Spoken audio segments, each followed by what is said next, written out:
It's nice to be with you here in Los Angeles. I was saying last night at the Living Temple when we did the talk that LA plays a big role in my life. When I first was sort of brought into the public eye, and believe me, that wasn't by my own intention. Of course, I've researched these things for years, as Wendy has said, but I never thought I was actually going to do it publicly. And when life or destiny or what have you threw me into the public eye around the year 2000, it was actually in LA that I began. So, it's been 3 years that Robin has wanted to bring me down here to his wonderful forum, and also here at the Granada Forum. So it's been a long time in the making, but again, especially for me, it's quite important and significant that I'm back in LA after so many years. So it's great to be with you all. We're going to actually start with a little clip. I want to show a video clip from John Greenwald first to set the stage of the presentation today. So we can, with no further ado, run the DVD. Ted, whenever you want. I think we're good. Okay. This will sort of just preview some of what we're going to go into tonight.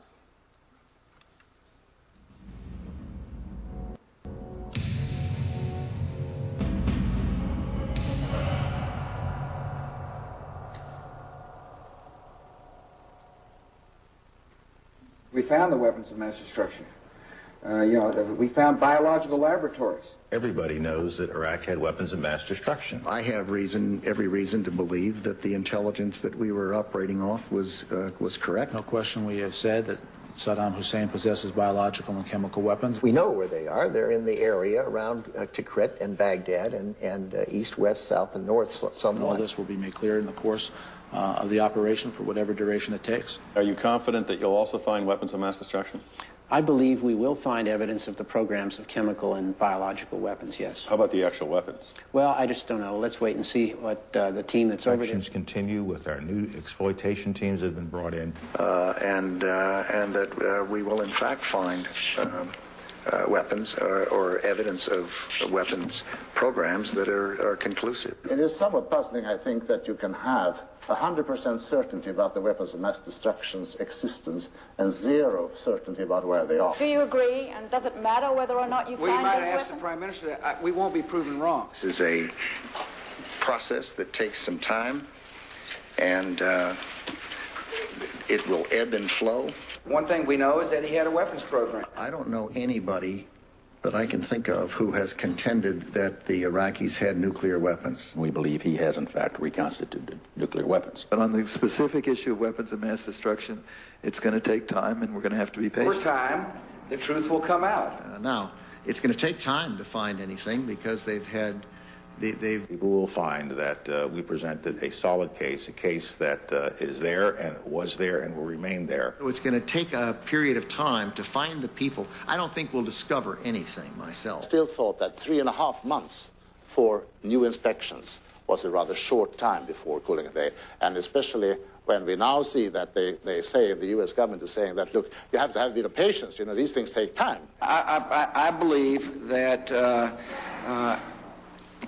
we will find the truth, and the truth is he was developing a program for weapons of mass destruction. I think what will happen is we'll discover people who will tell us where to go find it. You're not going to find it simply in a house-to-house search. You're going to find it when people start to talk to you. It is not like a treasure hunt where you just run around looking everywhere hoping you find something. I just don't think that's going to happen. The inspectors didn't find anything, and I doubt that we will.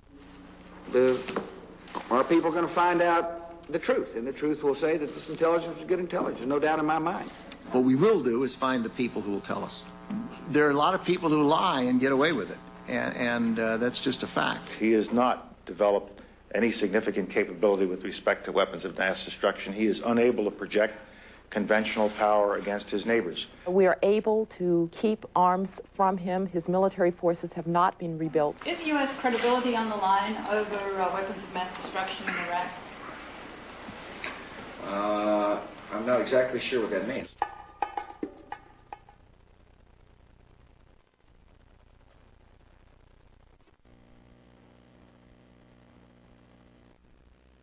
Thanks to John Greenwald. That was from John Greenwald's Uncovered the War in Iraq. It's just recently been released. So thanks to John Greenwald for that little clip. What was that clip shown for? sad to say, your president is a liar. The administration is a liar. Who are these people? What are they doing in power? How do they get there? The first thing we need to understand about this is that, of course, these individuals are not particularly from this country. You may be nationally an American, but that does not mean that you actually serve this country. And that's the thing that we have to really clarify for people. Because they speak in American accents and they may even say, hey, I was born here. But these people have allegiances to other forces that you're not meant to know about. And we are now in the age where we're going to know about those allegiances. Because these people are servants of Vatican, these people are servants of the British royal family, and their job is to undermine and destroy the greatest country on the face of the earth. And they're doing an excellent job at it. And there's reasons for that, and we're going to look at those reasons. They have a mandate that's been handed down hundreds of years ago, actually from the inception of the country. And it is to target this country and make sure that it does not rise to the glory that it is capable of. And unfortunately, as I said, they're doing a marvelous job at it. They will receive their pats on the backs. They've already received their knighthoods from Her Majesty the Queen. I mean, that's documented. But what have they really done? You see, inner atrocities that happen within the confines of America, and Waco jumps to mind, but the Randy Weaver case, and we all know there's many more. The information that Ted Gunderson, John DeCamp have gone through, we understand that there's enormous injustices that have taken place in America. But you see, what you have to realize is that doesn't really send many ripple effects abroad. It doesn't put people realizing that there's jeopardy in the United States. That's just America's problem. So these inner atrocities, they don't resonate around the world. A tragedy, therefore, had to be devised that would ruin the U.S. reputation globally. And that is what has happened. America is not now known as a country that doesn't honor international law, human rights, or religious freedom. And American tourists are going to pay for that. It's the famous sabotage from within. As the Roman philosopher and statesman Cicero said, a murderer is less to be feared. They already warned us about it. As President Mubarak said, he has never seen such anti-American feeling being as strong as it is today throughout the world. So if you wanted enemies, you've got them now. Because Al-Qaeda is a fiction created by what you jokingly call neocons. Neocons are just a catchphrase used by the other side. It really doesn't have much meaning at all. A neocon is a skull and bones man, is what a neocon is. A neocon is a Straussian, a follower of the philosophy of Leo Strauss and other demagogues like that who prefer not to come in front of the camera.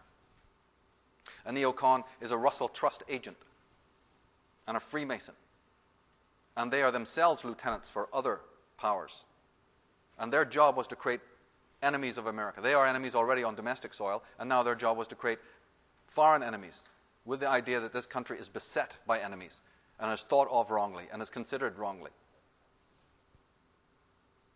Well, why not? The proof is there, isn't it? I've said in my other works, and Anthony and Jordan have gone into this, that these individuals are obviously related to the dynasties of old. Father George and his wife Barbara are both descendants of Godefroy de Bouillon, who in 1099 was leading European noblemen in a successful crusade to recapture Jerusalem from the Islamic faith and moved into the king's palace there at Temple Mount. And Godefroy was the first king of Jerusalem and the Duke of Lower Lorraine, a major region of the Illuminati bloodline. Bush is closely related to every European monarch on and off the throne and has kinship with every member of Britain's royal family, the House of Windsor. But the Windsor is again a catchphrase. Windsor had to be created because they all had such thick German accents that the British people were going to wonder, who is this that's just moved in here at Buckingham bloody Palace? No, it's Saxe-Coburg-Gotha. Right? It's the Guelph dynasty. It's the Habsburgs and the Hanoverians that is behind the Windsors. And when the red phone rings, Bush jumps. He's related to her daughter, Queen Elizabeth. So, want to know who's behind Bush? There it is. And he is 13th cousin once removed from the heir of the throne, Prince Charles. These are oligarchs. These are aristocrats. And, of course, because of the wars and the rise of rebellion, they can't operate openly anymore from the throne and hang people in the streets like they used to do in my country, where the nobleman, the lord, would literally stand on his balcony and watch the rebels be hung, drawn, and quartered. They know if they try that, they'll be overthrown. So they change tactics just a little bit.